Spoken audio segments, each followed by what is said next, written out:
Salut les amis. Aujourd'hui je parlerai d'un thème très intéressant, notamment la liberté financière. Mais avant, j'aimerais tout d'abord dire quelques mots en ce qui concerne ma personne. Je suis Fabrice Zopop, fondateur de la chaîne YouTube Imogénie, ingénieur en génie mécanique et en fonction dans une entreprise de la place depuis plus de 10 ans. Je suis moi-même investisseur dans l'immobilier depuis plus de 8 ans. Et en parallèle, j'accompagne également les clients à acquérir leurs biens immobiliers.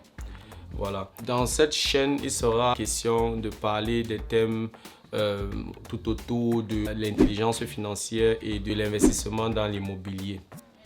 Donc si ce thème t'intéresse, tu n'as que 4 choses à faire. Tu m'envoies un like, tu fais suivre ma vidéo, tu abonnes mon canal et tu cliques sur la cloche de notification pour ne pas manquer les vidéos suivantes. Comme je disais tantôt, aujourd'hui nous parlerons d'un thème très important, notamment la liberté financière. La liberté financière, en principe, tu peux l'atteindre en 3 étapes. Quand est-ce qu'on parle de liberté financière proprement dite? Oui, si tu as déjà la possibilité de générer des revenus sans toutefois travailler, alors là, tu peux parler de liberté financière. Si tu parviens à financer, à conserver ton standard de vie sans toutefois travailler, là, tu peux parler de liberté financière.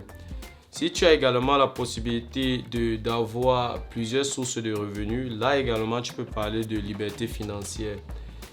Et si tu as la possibilité, si avec tes revenus passifs, tu peux financer ton coût de vie sans toutefois utiliser tes revenus actifs, alors tu peux également parler de liberté financière.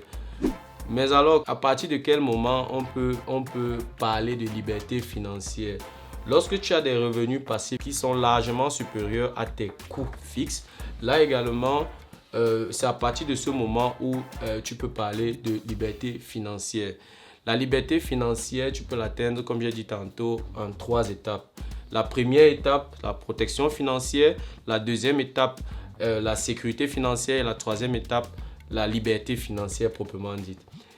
Et en ce qui concerne la protection financière, qui est la base de la pyramide, il est très important parce que tu ne pourras pas atteindre une sécurité financière ni une liberté financière sans toutefois avoir franchi l'étape de la protection financière. Là, il s'agit de quoi? Il s'agit en fait d'avoir une réserve qui te permettra de vivre au cas où quelque chose d'inattendu arriverait. Par exemple, quand on parle de situations inattendues qui peut arriver, on parle par exemple, tu peux perdre ton boulot ou alors ton entreprise peut tomber en faillite. Ou alors tu peux avoir un accident, tu n'es plus en capacité de travailler. Ou alors tu peux être malade pour une longue durée. Mais malgré le fait que cette situation arrive, tu dois pouvoir continuer à vivre normalement. Et si au préalable, tu n'as pas prévu une certaine protection financière, alors tu risques d'avoir les problèmes de pouvoir joindre les deux bouts. Et pour pouvoir déterminer ta protection financière, tu as besoin de connaître quels sont tes coûts fixes. Et les coûts fixes diffèrent si tu es une personne privée ou bien si tu es un entrepreneur. Pour une personne privée, les coûts fixes sont connus. On a par exemple les coûts pour ton loyer ou bien les coûts pour crédit bancaire que tu prends pour l'achat d'un bien immobilier. Et lorsque tu es en location, tu dois payer le loyer. Il y a les coûts par exemple de ton véhicule. Tu as l'assurance de ton véhicule que tu dois payer par mois, tu as les coûts du carburant que tu dois payer et le véhicule peut également tomber en panne, tu dois le réparer. Tu dois pouvoir manger aussi et ta nutrition a aussi un coût. Tu as d'autres assurances que tu dois également payer. Tu as par exemple ton assurance maladie que tu dois payer également par mois. Tous ces coûts entrent dans tes coûts fixes que tu dois maîtriser, que tu dois connaître pour pouvoir définir ta base financière au cas où tu ne peux plus travailler. Et en tant qu'entrepreneur, tu as également des coûts fixes. Et un entrepreneur a les coûts fixes sur le plan privé et il a également les coûts fixes liés à son entreprise. Par exemple, en dehors des coûts fixes sur le plan privé, il a les coûts par exemple comme les salaires de ses employés, les assurances, les crédits bancaires, pour les machines, pour le matériel dont il a besoin pour mener ses activités, les impôts que tu dois également payer.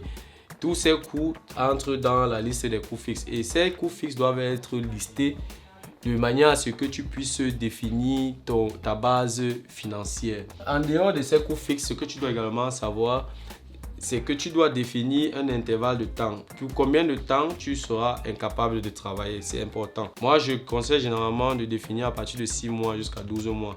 Ça veut dire que si tu perds ton boulot ou alors si tu es malade pour une certaine durée, tu dois pouvoir continuer à vivre normalement pendant 6 mois sans toutefois travailler, minimum. Tout dépend de ton niveau de vie et de combien tu gagnes. Et voilà. Et comment se détermine donc ton minimum absolu? Pour déterminer ton minimum absolu, tu fais juste le produit de tes coûts fixes et le temps, l'intervalle de temps que tu as défini. Pour que ce soit plus clair, plus explicite, j'ai préparé également un exemple. On va sur la base d'un entrepreneur ou alors d'un employé qui gagne par mois 2500 € net, et il définit un temps de 12 mois où il ne sera pas capable de travailler et ses coûts fixes s'élèvent à 2000 €. Si on fait la différence entre 2500 € et 2000 €, on constate très vite qu'il ne peut qu'épargner 500 € à la fin du mois. Ça veut dire quoi? Ça veut dire que s'il met 500 € de côté par mois, et étant donné que son minimum absolu, c'est le produit entre ses coûts fixes et le temps, on serait ici à 2000 € multiplié par 12 mois, ce qui donne une valeur de 24 000 €. Il aura besoin de 4 ans pour pouvoir épargner 24 000 € et qui sera donc sa base financière, sa protection financière. Ici, je n'ai pas tenu compte de l'inflation, je n'ai pas tenu compte des intérêts à la banque, je n'ai pas tenu compte des augmentations des salaires. Donc, on va rester d'abord sur la base d'un minimum de 24 000 € et qu'il aura donc besoin de 4 ans pour atteindre la protection financière. Ce que j'aimerais également mentionner, surtout pour les entrepreneurs, c'est la protection financière est très utile pour un entrepreneur. Pourquoi? Parce que si on écoute les histoires des entrepreneurs qui ont réussi ou qui ont échoué, on essaie de lire les bouquins financiers, on va très vite constater que 80% des entreprises tombent en faillite les 5 premières années. Donc ça veut dire que si toi tu es un entrepreneur et que tu as déjà débordé les 5 ans, il y a de fortes chances que tu vas réussir. Mais alors quand on parle de 80%, il s'agit quand même de 4 entreprises sur 5, ce qui n'est pas à négliger. Donc voilà, il est important, si tu veux éviter de tomber en faillite pendant les 5 premières années, il est important d'avoir une base financière, une protection financière. Et pourquoi ces entreprises tombent en faillite? Il y a plusieurs causes dont j'aimerais également énumérer ici. Il y a par exemple le manque de capitaux. Tu as engagé une activité, tu n'as pas fait des calculs assez précis, alors tu te retrouves dans une situation où tu dois pomper plus de fonds. Et voilà, si ces capitaux ne sont pas là ou alors tu ne trouves pas des investisseurs qui peuvent soutenir ton activité, alors tu seras obligé de fermer boutique. Il y a également le fait que lorsque tu veux ouvrir une entreprise, tu n'as pas des objectifs assez clairs, assez bien définis. Alors il est clair qu'après un certain nombre d'années, tu seras obligé de fermer parce que tu ne sais pas exactement où tu vas. Bon, je dois également mentionner que une entreprise peut ne pas également fonctionner, pas seulement à cause de l'entrepreneur, mais également à cause de ses partenaires, à cause des clients qui ne payent pas à temps ou alors qui ne payent même pas, qui n'ont pas une bonne moralité de paiement, ce qui fait qu'il sera difficile que ton activité survive. Il y a également un aspect très important que j'aimerais mentionner, c'est notamment l'étude du marché. Beaucoup d'entrepreneurs se lancent dans le business, à ouvrir une activité sans toutefois maîtriser son sujet, sans toutefois maîtriser le marché, sans toutefois analyser de manière efficiente le marché.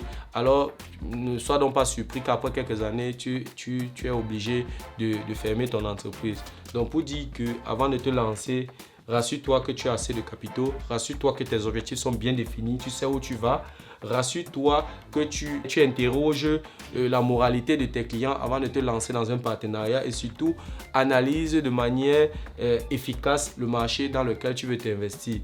Voilà un peu ce dont je voulais parler en ce qui concerne la protection financière. Pour ce qui concerne les deux autres étapes, notamment la sécurité financière et la liberté financière proprement dite, je le ferai dans la prochaine vidéo. J'espère que cette vidéo vous a plu. N'oublie pas d'abonner mon canal et de faire suivre la vidéo. sans toutefois oublier également de cliquer sur la cloche de notification pour ne pas rater les prochaines vidéos. On se voit donc dans la prochaine vidéo. Fabrice Zopop de Imogénie. Je vous remercie.